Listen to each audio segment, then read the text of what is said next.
Halo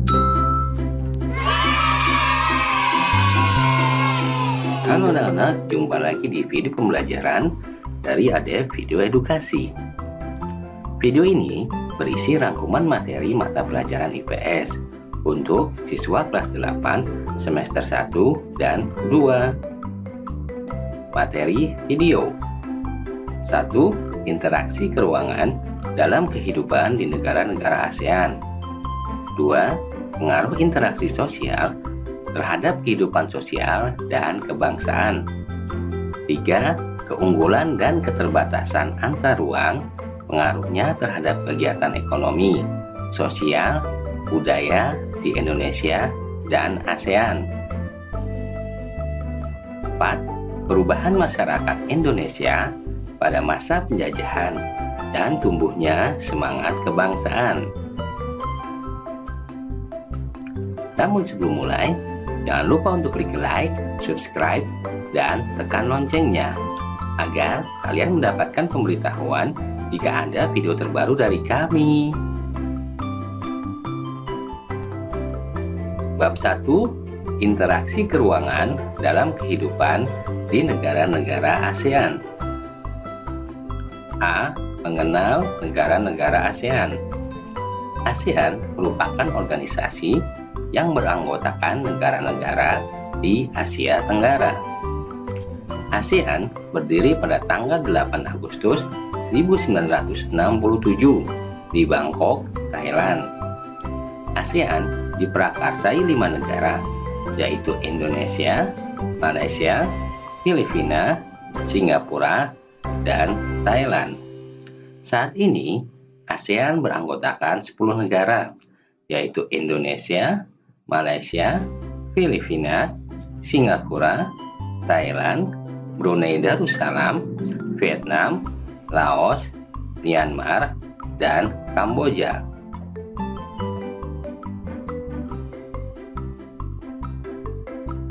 Satu, letak geografis negara-negara ASEAN. Letak geografis menunjukkan letak suatu daerah, dilihat dari kenyataannya di bumi dan dibandingkan dengan posisi daerah lain. Berdasarkan letak geografis, ASEAN terletak di antara 2 samudra dan 2 benua. 2 samudra tersebut yaitu Hindia dan Pasifik, sedangkan 2 benua yaitu Asia dan Australia.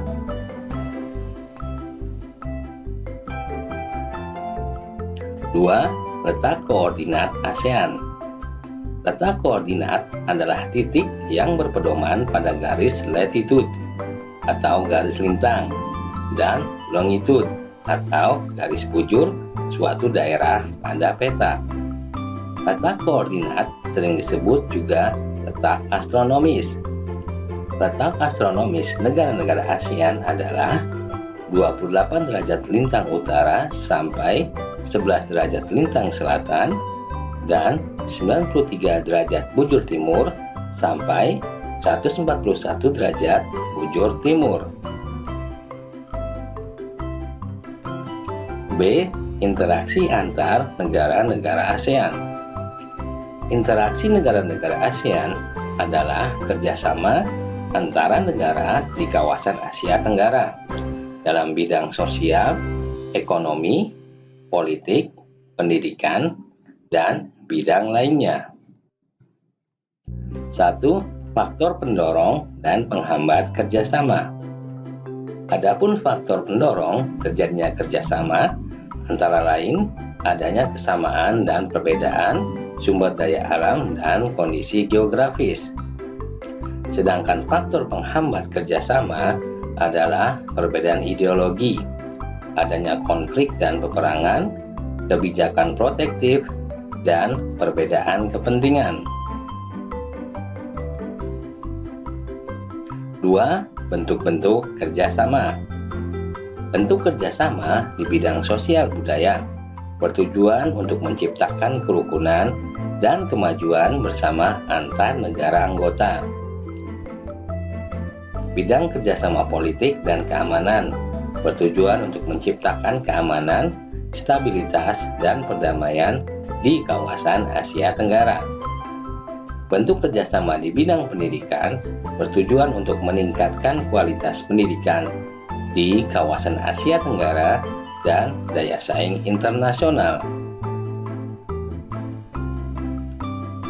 3. Pengaruh kerjasama terhadap kehidupan di ASEAN. Negara-negara di kawasan Asia Tenggara sepakat akan membentuk pasar tunggal. Pasar tunggal ini dikenal dengan sebutan Masyarakat Ekonomi ASEAN atau MEA.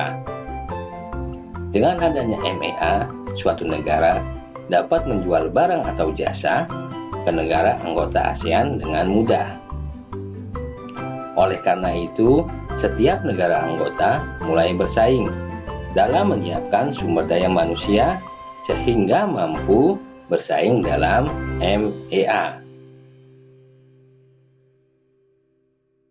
4. Upaya-upaya meningkatkan kerjasama di antara negara-negara ASEAN. Terdapat 3 pilar dalam kerjasama antar anggota ASEAN. Ketiga pilar itu adalah kerjasama politik keamanan, ekonomi, dan sosial budaya. Guna meningkatkan kerjasama di antara anggota, diperlukan dorongan dari sesama anggota ASEAN berupa kekompakan, konsistensi, keterbukaan, persatuan, dan kesetiakawanan sosial. C. Pengaruh perubahan dan interaksi ruangan terhadap kehidupan di negara-negara ASEAN. 1. Perubahan ruang dan interaksi antar ruang akibat faktor alam. Yang dimaksud dengan perubahan akibat faktor alam adalah iklim, geologi, dan faktor sumber daya. Sebagian besar wilayah negara ASEAN dipengaruhi oleh iklim matahari, muson, dan iklim Pisces. Sedangkan pengaruh faktor geologi adalah sebagian besar wilayah negara ASEAN berada pada daerah tumbukan antar lempeng, sehingga wilayah ini rawan terjadinya bencana alam akibat tenaga endogen. Tidak semua sumber daya alam yang dibutuhkan suatu negara dimiliki oleh negara tersebut. Oleh karena itu, untuk memenuhi kebutuhannya, diperlukan kerjasama antar negara anggota ASEAN. 2. Pengaruh perkembangan ilmu dan teknologi terhadap perubahan ruang. Kemudahan dalam melakukan aktivitas dalam kehidupan sehari-hari tidak lepas dari perkembangan iptek. Jenis-jenis teknologi yang dimaksud adalah teknologi transportasi dan komunikasi. 3. Pengaruh perubahan ruang terhadap kehidupan ekonomi. Seiring diberlakukannya masyarakat ekonomi ASEAN, maka mulai negara anggota ASEAN mulai menerapkan AFTA, yaitu ASEAN Free Trade Area atau perdagangan bebas di kawasan Asia. AFTA membuat sebagian besar masyarakat dapat mengkonsumsi barang-barang produksi luar negeri. 4. Pengaruh konvensi lahan pertanian ke industri dan pemukiman terhadap perubahan ruang dan interaksi antar ruang. Konversi lahan ini meliputi konversi lahan pertanian menjadi lahan industri dan lahan pemukiman. Bab 2. Pengaruh interaksi sosial terhadap kehidupan sosial dan kebangsaan. A. Mobilitas sosial. 1. Pengertian mobilitas sosial. Mobilitas sosial berasal dari bahasa Latin mobilis, berarti mudah berpindah dari satu tempat ke tempat lain, dan sosial yang berarti seseorang atau kelompok. Jadi, mobilitas sosial dapat diartikan sebagai perpindahan seseorang atau sekelompok orang dari satu posisi ke posisi lainnya. Bentuk-bentuk mobilitas sosial. Ada dua bentuk mobilitas, yaitu mobilitas vertikal dan mobilitas horizontal. Faktor-faktor pendorong dan penghambat mobilitas sosial. Adapun mobilitas sosial dapat terjadi karena faktor struktural, individu, sosial, ekonomi, politik, dan faktor kemudahan akses. Namun demikian, mobilitas sosial dapat terhambat dengan adanya faktor kemiskinan dan faktor diskriminasi. Saluran-saluran mobilitas sosial. Setiap orang tentu menginginkan mobilitas sosial secara vertikal untuk meningkatkan statusnya dalam masyarakat. Saluran yang dapat dilalui dalam mobilitas sosial antara lain lewat jalur pendidikan, organisasi politik, organisasi ekonomi, dan organisasi profesi. Dampak mobilitas sosial. Dalam proses mobilitas sosial, terdapat dampak positif maupun dampak negatifnya. Dampak positif mobilitas sosial antara lain mendorong seseorang untuk lebih maju, mempercepat tingkat perubahan sosial, dan meningkatkan integrasi sosial.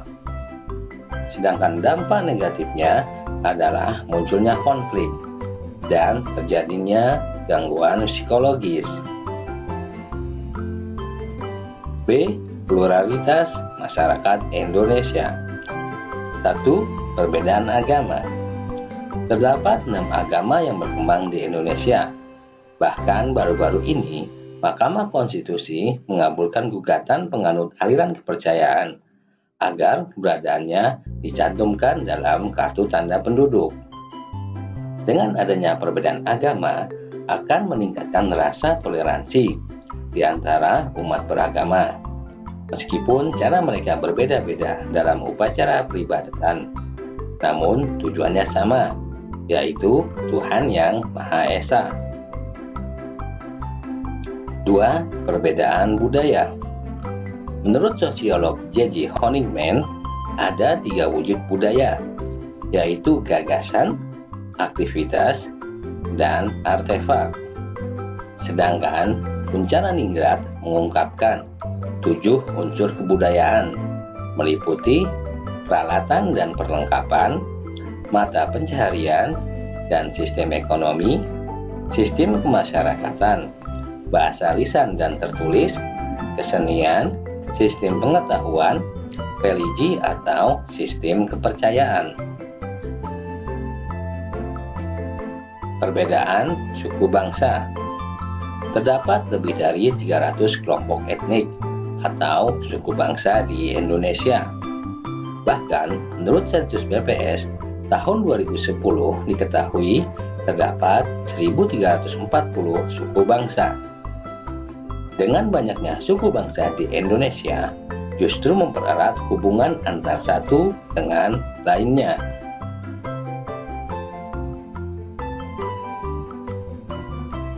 4. Perbedaan pekerjaan.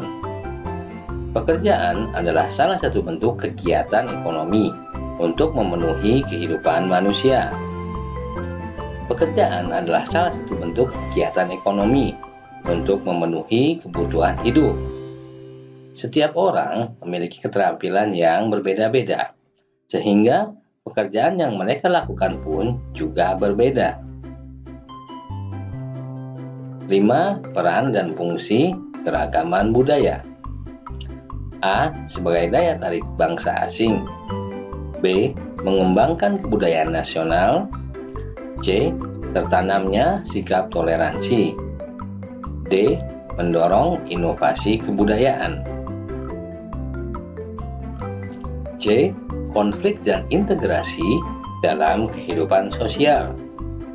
1. Konflik dalam kehidupan sosial.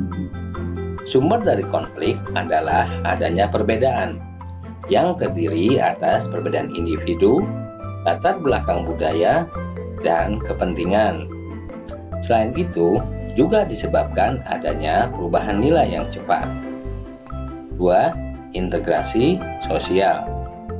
Integrasi sosial merupakan proses yang terjadi di masyarakat dalam penyesuaian unsur-unsur yang berbeda menjadi satu kesatuan.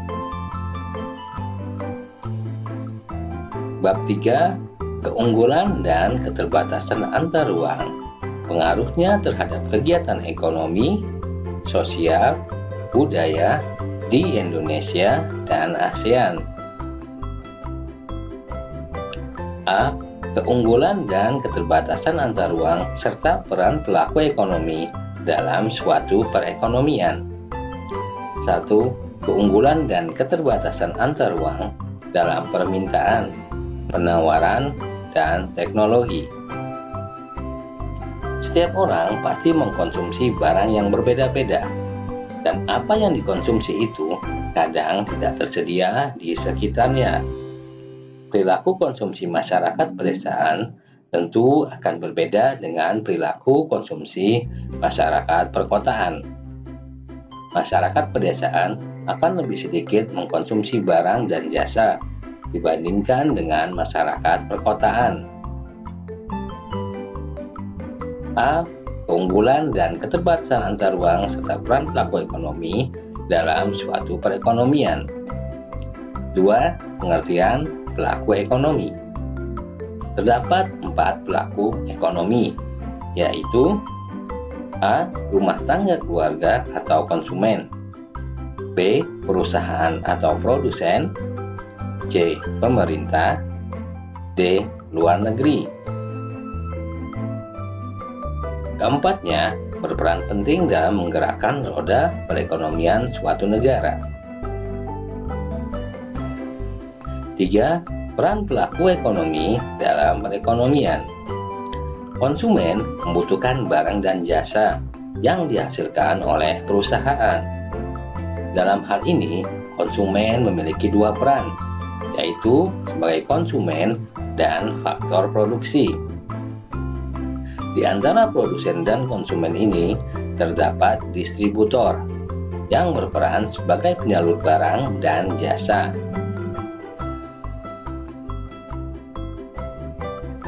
B. Perdagangan antar daerah atau antar pulau dan perdagangan internasional. Jumlah pulau di Indonesia menurut data Departemen Dalam Negeri tahun 2004 adalah sebanyak 17.504 buah. 7.870 diantaranya telah mempunyai nama, sedangkan 9.634 belum memiliki nama. Sedangkan pulau yang sudah berpenghuni sekitar 6.000 pulau. Perdagangan antar pulau terjadi lantaran tidak semua barang tersedia di pulau tersebut. 2. Perdagangan antar negara. Terjadinya perdagangan antar negara mengakibatkan adanya kegiatan ekspor dan impor. Ekspor adalah kegiatan menjual hasil produksi ke luar negeri, sedangkan impor adalah kegiatan mendatangkan barang dari luar negeri ke dalam negeri. C. Penguatan ekonomi dan agrikultur di Indonesia. 1. Penguatan ekonomi maritim. Sekitar 75% wilayah Indonesia terdiri atas lautan atau perairan. Menurut data FAO, Indonesia merupakan negara peringkat kedua dalam produksi perikanan tangkap dan peringkat keempat dalam produksi perikanan budidaya. 2. Penguatan agrikultur di Indonesia. Agrikultur merupakan kegiatan pemanfaatan sumber daya alam hayati, digunakan agar menghasilkan bahan pangan, bahan baku industri, dan sumber energi. 3. Strategi pengembangan agrikultur di Indonesia. Pengembangan agrikultur di Indonesia dilakukan dengan cara eco-farming, distribusi pupuk yang merata, dan perbaikan irigasi D. Pendistribusian kembali pendapatan nasional. Pengertian redistribusi pendapatan. Redistribusi adalah pendistribusian kembali pendapatan kelompok kaya kepada masyarakat kelompok miskin. Kegiatan ini merupakan bentuk subsidi silang yang diberikan dalam bentuk jaminan sosial. 2. Program redistribusi untuk pemerataan distribusi pendapatan di Indonesia. Strategi pemerintah dalam melakukan redistribusi pendapatan melalui program A. Pemberian jaminan akses kebutuhan dasar bagi masyarakat bawah. B. Pengembangan usaha atau industri kecil. C. Corporate Social Responsibility atau CSR, bekerjasama dengan pihak swasta. D. Penegakan hukum dan keadilan ekonomi. 3. Beberapa alternatif praktek redistribusi pendapatan di Indonesia. Sedangkan alternatif redistribusi pendapatan yang dilakukan oleh pemerintah dengan jalan A. Subsidi silang. B. Mengefektifkan pengenaan pajak.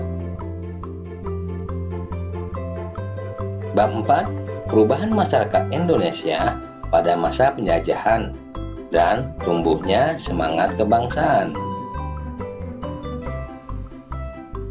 A. Kedatangan bangsa-bangsa Barat ke Indonesia. Latar belakang kedatangan bangsa Barat. Kedatangan bangsa Eropa ke Indonesia dilatar belakangi oleh A. Kekayaan alam Indonesia. B. Adanya motivasi gold, glory, dan gospel oleh bangsa Eropa. C. Berkembangnya revolusi industri di Eropa. Kedatangan bangsa-bangsa Barat ke Indonesia. Kedatangan bangsa Eropa ke Indonesia tidak dapat dilepaskan dengan A. Berkembangnya teori heliosentris, di mana matahari sebagai pusat tata surya. B. Kemajuan ilmu dan teknologi, dengan ditemukannya kompas dan transportasi laut. C. Keinginan untuk mencari pusat rempah-rempah. Adapun bangsa Eropa yang berlayar sampai ke Indonesia adalah Portugis, Spanyol, Belanda, dan Inggris.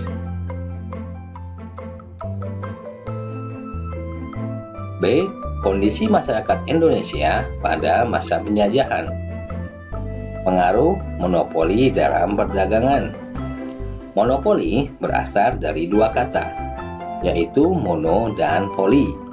Mono berarti satu atau tunggal, sedangkan poli berarti banyak.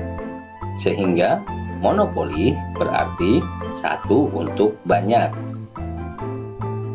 Dalam konteks perdagangan, monopoli berarti situasi yang pengadaan barang dagangannya tertentu dikuasai oleh satu orang atau satu kelompok. Dengan demikian, harga barang dapat dikendalikan oleh pelaku monopoli. Contoh pelaku monopoli perdagangan adalah VOC dan EIC. 2. Pengaruh kebijakan kerja paksa. Mendengar istilah kerja paksa, kita pasti membayangkan suatu pekerjaan yang dilakukan dengan pemaksaan oleh pihak tertentu. Dalam hal ini, pasti ada majikan yang memaksakan kehendak, dan ada pula pekerja yang bekerja secara terpaksa. Pada zaman penjajahan Belanda, rakyat Indonesia pernah mengalami kerja paksa yang dikenal dengan nama kerja rodi. 3. Pengaruh sistem sewa tanah. Sistem sewa tanah diberlakukan bagi masyarakat Indonesia pada masa Gubernur Jenderal Raffles dari Inggris. Sistem sewa tanah ini dikenal dengan nama Land Rent System dengan ketentuan sebagai berikut. A.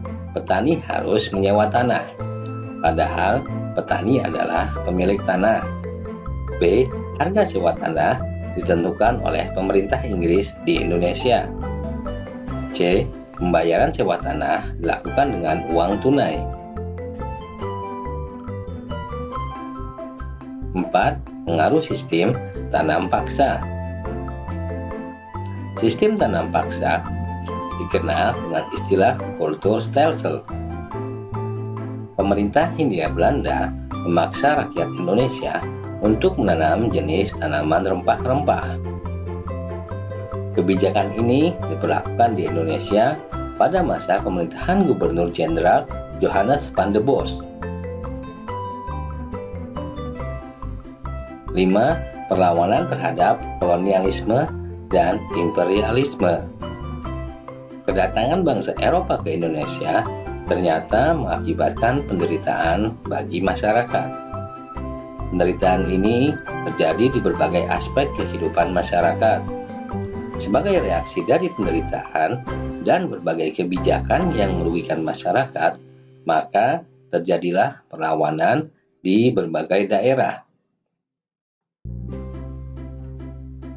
Latar belakang munculnya nasionalisme Indonesia. Nasionalisme di Indonesia muncul disebabkan adanya faktor dari dalam dan luar negeri. Faktor dalam negeri misalnya penderitaan rakyat, rasa senasib dan sepenanggungan, dan kegagalan perjuangan kedaerahan. Sedangkan faktor dari luar negeri misalnya munculnya paham pan-islamisme, nasionalisme, sosialisme, liberalisme, dan demokrasi. 2. Organisasi Pergerakan Nasional Indonesia. Bangkitan nasional adalah masa lahirnya kesadaran bangsa Indonesia untuk berjuang secara bersama-sama. Kebangkitan nasional diawali dengan berdirinya organisasi modern Budi Utomo. Kemudian berdiri pula Sarekat Islam, Sarekat Dagang Islam, Industri Party, Perhimpunan Indonesia, dan lain sebagainya. 3. Pergerakan nasional pada masa pendudukan Jepang. Perang Dunia II di Asia berdampak pada berakhirnya penjajahan Belanda di Indonesia. Namun, bukan berarti bangsa Indonesia terbebas dari penjajahan, karena bangsa Indonesia dijajah oleh Jepang. Pada zaman Jepang, bangsa Indonesia tetap menderita. Apalagi Jepang menerapkan kerja paksa yang dikenal dengan nama Romusa. Namun, pada saat Jepang mulai terdesak oleh sekutu dalam Perang Dunia II, sikap Jepang mulai melunak.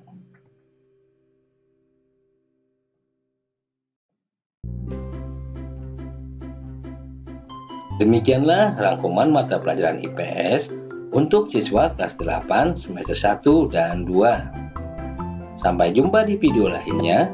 Jangan lupa untuk klik like, subscribe, dan tekan loncengnya agar kalian mendapatkan pemberitahuan jika ada video terbaru dari kami.